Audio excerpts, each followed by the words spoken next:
Alright guys, so today we're going to be looking at operations with radicals and introducing the number I. Alright, so first of all, let's start with some warm-ups that just go over some important things that some students still are missing.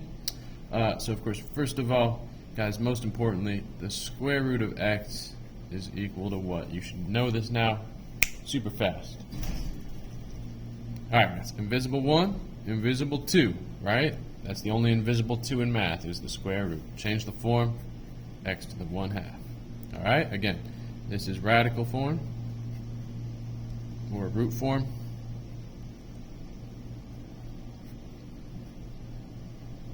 This is fractional exponent or rational exponent form.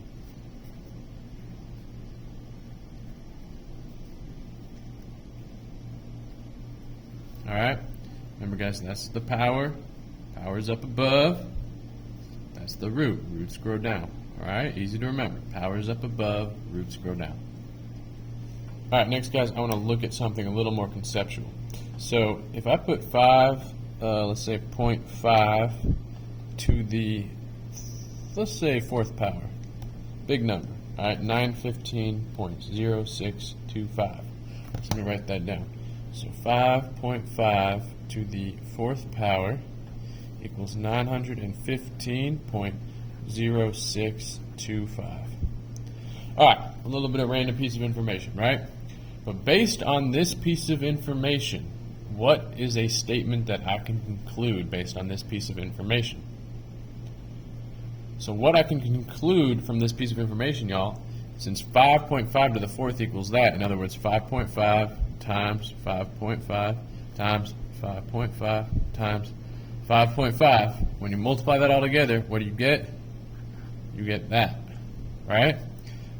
Guys, what we can conclude from this piece of information is that the 4th root of all that, 915.0625, is 5.5, right? That's what the 4th root means. So the reason I'm going over this, guys, is just to point out I just picked a random number here, 5.5, ugly decimal. But the reason I'm going over it, y'all, is to just re-emphasize what is a root? What is a cube root, 4th root, 5th root, whatever?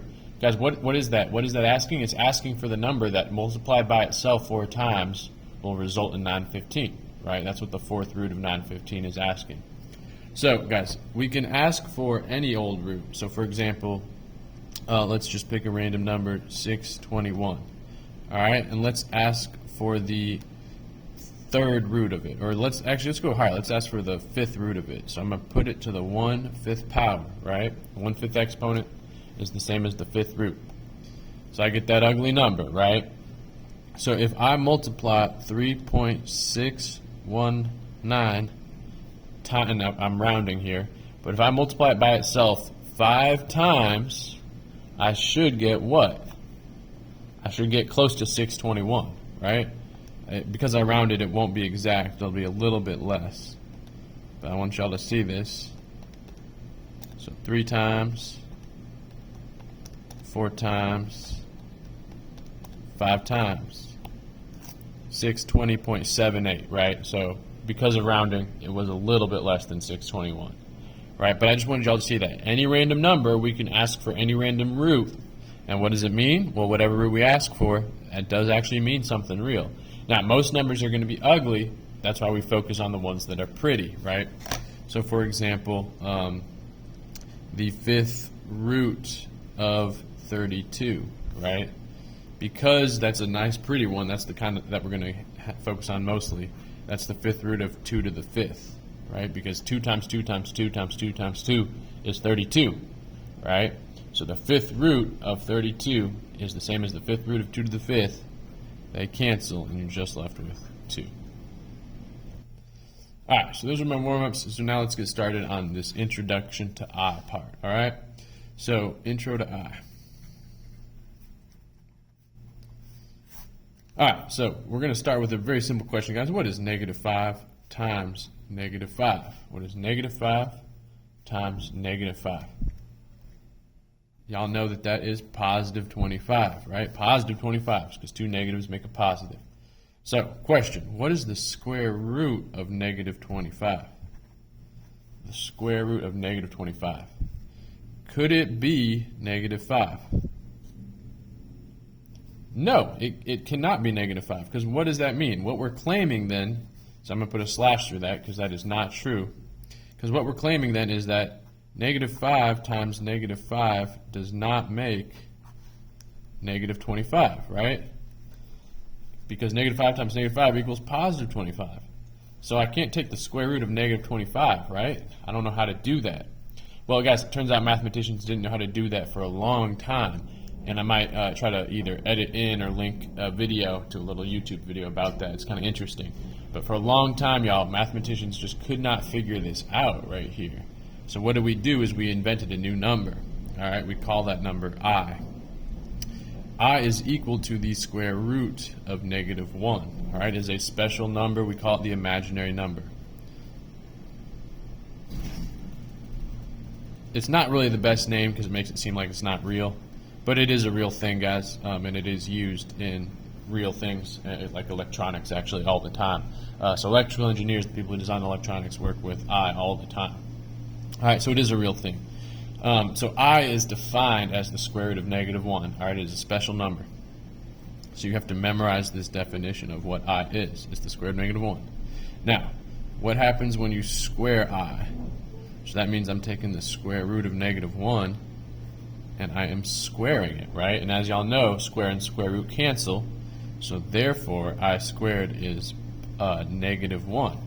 Now, that's a very weird statement to say, all right? Why is that a weird statement to say? Because it's the only thing in the world that when you square it results in a negative, not results in a positive. So let's write that down. Only number I should say, which is negative when it is squared, right?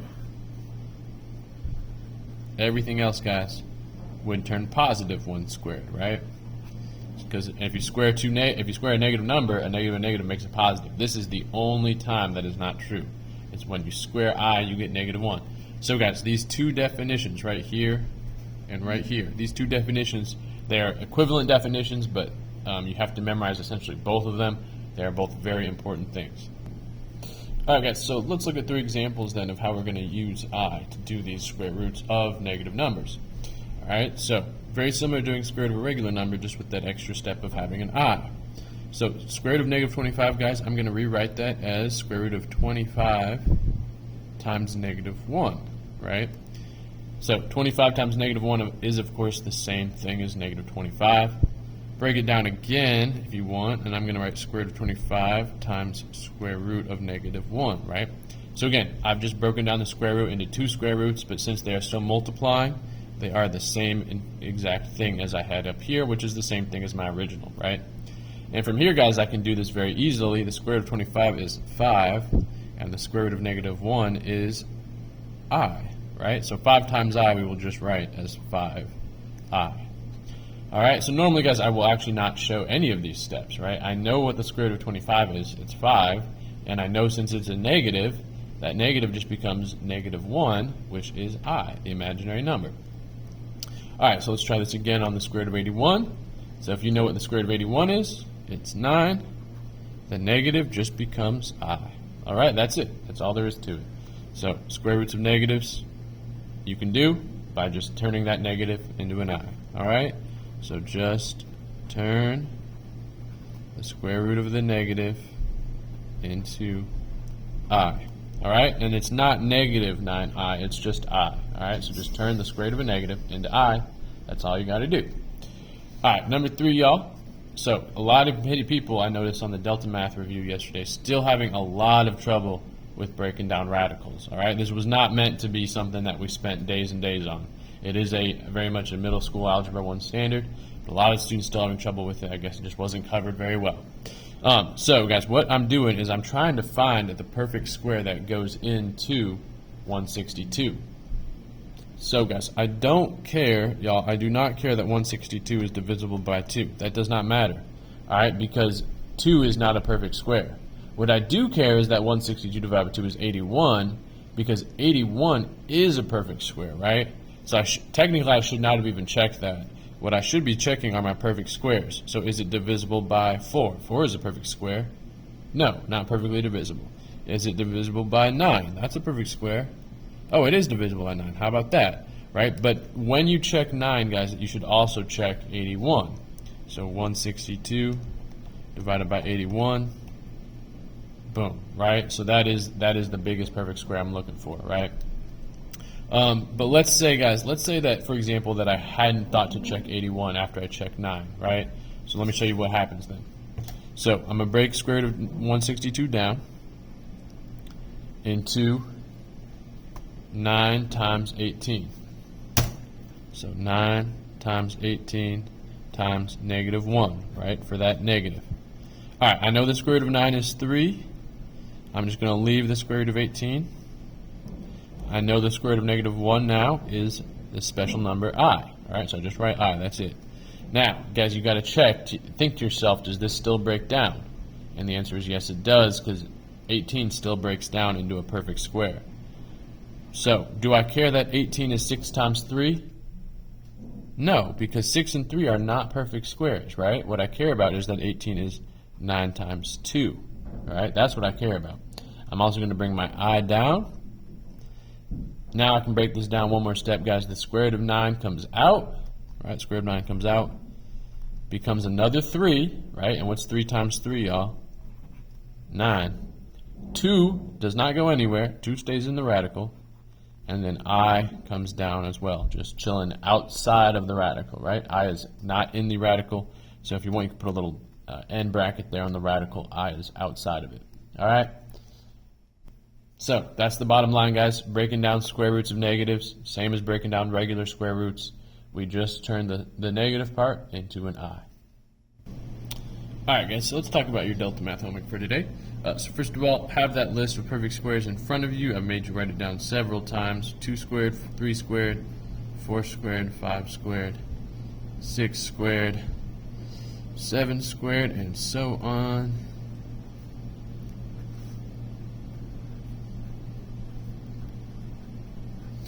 Alright, and I don't think you'll need a list of perfect cubes, but it never hurts to have some perfect cubes written down as well. 2 to the third is 8, 3 to the third is 27, 4 to the third is 64, 5 to the third is 125, 6 to the third is, 241? Or no, sorry, 216, I always mess that one up. All right, and that should be enough. So those are your perfect squares, right? Your perfect cubes. And of course, we could keep going. Perfect fourth powers, perfect fifth powers, and so on. But that should be good enough for now. So your first section of Delta Math, y'all, is doing what we just talked about with our previous examples right here. So just simplifying radicals that are negative. So you're going to have to write that I. So take a look here, guys. My first problem here is square root of negative 125. Guys, negative 125, of course, I know 25 goes into it. 25 goes into 125 5 times.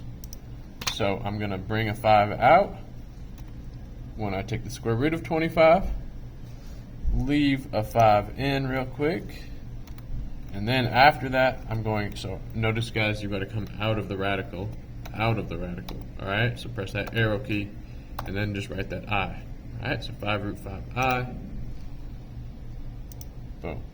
Alright, let's do one more real quick. Negative 63, that's 7 times 9. Right? 63, 7 times 9. The 3 comes out when you take the square root of 9. 7 stays in. And I write that I. Alright, again, guys, I comes out of the radical. Boom. Boom. There we go. All right. And guys, be sure to double check when you get a wrong answer, guys. I love that Delta Math shows you the right way to do it, right? So, of course, that does you no good if you're just going to click through it and not even pay attention to it, guys. But if you take the time to look at what you did wrong, I promise you that time spending looking at that will pay dividends. All right, guys, so there's 2 more sections to the Delta Math. There's this section, and then there's this final section here. So guys, this section should be fairly easy once you see how it works here. So we're going to simplify this we have the same base times the same base. All right, you notice that? They're both base 7. That's why it's actually very doable. So, of course, the first thing I'm going to do is just change the form, which should be easy by now. So 7 to the 3 over 5, powers up top, roots on bottom, times 7 to the 4 over 3, powers up top, roots on bottom. All right, and then all I have to do is add 3/5 and 4/3, since we are multiplying base times base. Base times base, you add. So 3 over 5 plus 4 over 3. Those are my two exponents. All right. Worst case scenario, so you multiply them by each other. 3 top bottom, 5 top bottom. 9 plus 20 is 29 over 15. That does not reduce.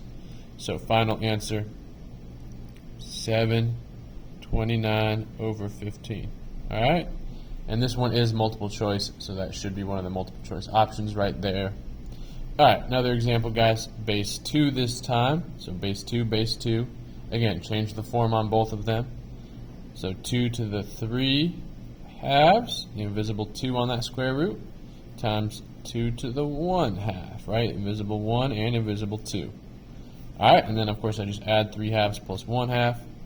3 over 2 plus 1 over 2 is 4 over 2, which reduces. Don't forget to check if it reduces to 2. All right, so 29 over 15 does not reduce, but that does. So final answer, 2 to the 2. Normally, of course, I would just say 2 squared is 4, but I'm pretty sure it'll be multiple choice, and that will be our final answer. All right? All right, so hopefully that section is pretty straightforward, guys. Just change the form and then simplify from there. All right, next section, guys, is going to be a little bit tougher here, but not as hard as it might first seem, I promise. All right, so here I have negative 2 root 3 plus 10 root 3, right? So guys, think of this the same as combining like terms when I have negative 2x plus 10x, right? It's the same idea. Instead of x's, I have root 3's, right? But it really is the exact same idea. Negative 2x plus 10x is, of course, 8x, right? Well, guess what? Negative 2 root 3 plus 10 root 3, that's just going to come out to positive 8 root 3, right? Because negative 2 and 10, when you add them, make 8. And it just happens to be that these are root 3's. All right, so if I owe 2 root 3's, but someone gives me 10 root 3's, well, then I have 8 root 3's. All right, next one is a little bit trickier, right? Because these are not the same root. So first of all, I want to show you what this does not equal. All right, you can't just say that it's this. All right, I wish it worked that way. It just does not work that way at all. All right, you can't just add what's inside of the square roots. All right, because those are trapped in square roots. That does not equal 150, all right? Absolutely not. So what we have to do first is get these to be the same roots. All right, so we're going to write that down as a step. Must be same root. All right? Now, first of all, guys, does the square root of 10 break down? It does not. Now, that's a trick, guys. There's a key here. Since the square root of 10 does not break down, this must somehow end up as a square root of 10. So let's take a look here, guys. Let me switch colors so it's a little more obvious. So I'm just going to bring this guy down. I'm not doing anything with it. This guy, guys, I'm going to break down. All right, I'm going to break it down into 16 times 10. Now, how did I know to break it down that way, guys? Well, I knew one of the factors must be 10. All right, because square root of 10 breaks down, I know one of the factors here must be 10. It turns out that this is perfect, of course, because the square root of 16 is 4, right? So 16 comes out, becomes a 4. 10 stays behind. Bring that down, negative root 10. Now that they're the same root, right? Now they're the same root, then we just combine like terms. CLT, all right? So negative 1 root 10 plus 4 root 10. So think of it as negative 1x plus 4x makes 3x, right? So the only difference is that it's 3 root 10 instead of 3x. All right, so that's our final answer there. And then the trickiest one of all, guys, is this one. And what makes it tricky is that both of these can break down, right? Both of these break down. Doesn't matter which one I try to break down first, all right? Whichever one looks easier to you. So 45, I'm going to break that down. I know 45 is 5 times 9. All right, I'm just going to bring this guy down for now. Which of these guys comes out? 9 does. Becomes a 3, right? 5 times 3. Since 9 comes out and becomes a 3, this 5 is still trapped behind, right? Still trapped behind. Now, guys, that's the key right there. I don't know where I wrote 10 here instead of 80. That's the key, guys. Since that 5 is trapped behind, I know that 80 must break down into 5 times something because that 5 is trapped right there. So I go ahead and put minus square root of 5 times something. All right, and that something is, so if I do 80 divided by 5, something is 16 again. All right, so 5 times 16. Again, I knew that this had to be 5 because I saw that this ends up as a 5, right? So I know that has to be a 5 because they have to match. 5 times 3 is 15. Bring down the root 5 minus 16 comes out, becomes a 4. Root 5 stays behind. And now I can just combine like terms. 15 minus 4 is 11. And instead of x's, I have root 5's. All right? So again, guys, the key on this one, figure out whichever one you can break down first. Doesn't matter. Break it down as much as you can. Root 5 I can't break down, so I know 5 must be one of the factors here. And the other factor is a perfect square that can come out so that then I can combine them and bada boom, bada bing. I'm done. All right, so these problems are a little tricky, all right? So they could be easy, they could be medium, or they could be hard. So, of course, just let me know if you need help on them, all right?